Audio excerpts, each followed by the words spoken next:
The 7 deadly sins have pulverized the demon king, and holy war is over. Happiness, love, and joy run through Leon's.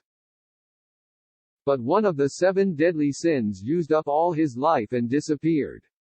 The sins bid farewell to Escanor's soul as it rises to the sky. The next day the warriors at Leon's feast with a smile that the war is over. Hauser, Gil Thunder, and Griamore sit together and enjoy drinking while talking about the greatest war in their kingdom. Gil Thunder comments that the Demon King got defeated.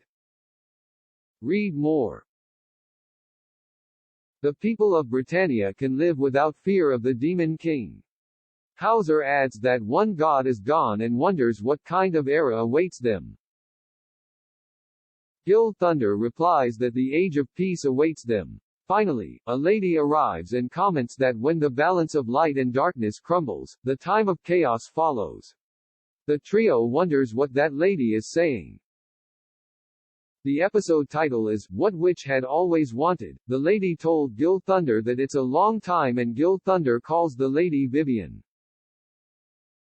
Hauser asks Vivian why she can stop making her moves towards Gil Thunder.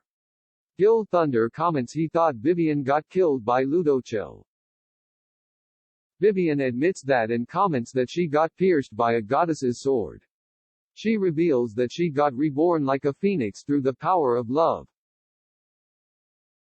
Hauser told Vivian to give them solid news. Vivian started to narrate poems to the boys.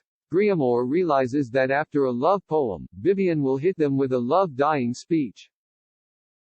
Vivian starts with a love-dying address and explains how she died and how the person she loved made her reborn. The lecture goes like, if a woman like you sees, it will be a loss for all of Britannia. No, it would be a far greater loss for me. Hauser wonders if it is Dreyfus. Gil Thunder comments that Dreyfus said it's too much, and Dreyfus has Hendrickson cast tons of recovery magic.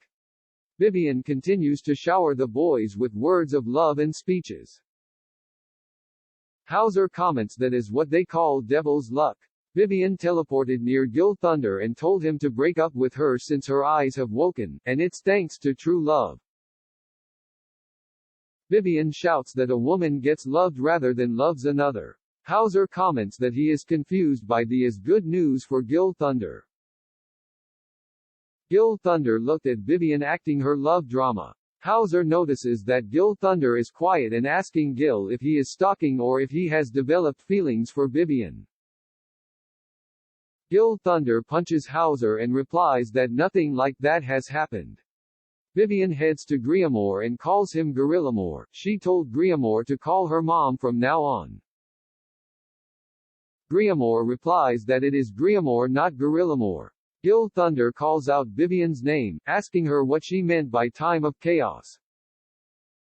Vivian thought that Gil Thunder would talk about love speech. Vivian replies that she knows nothing about that, but Merlin had a habit of saying those words.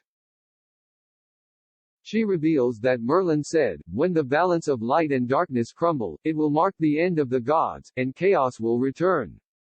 Then the world will be reborn. Meanwhile, Elizabeth confronts Marlin during feasting. Elizabeth talked about the burn wound and asked if she can heal the wound. Merlin asks if the burn wound is ugly, and Elizabeth said no. King comments that it is a respectable mark, and if Merlin wants to stay with that wound, they can allow her to stay with the burn. Gowther remarks that as long as Merlin has that scar, Escanor still lives on in Merlin. Ban and Meliodas arrive drinking their favorite beers. The 7 deadly sins talked about how they miss Escanor. Diane is glad that Captain Meliodas doesn't have to go back to the demon world, and Elizabeth's curse got lifted. Ban resurrected Elaine, and they get to be together at last.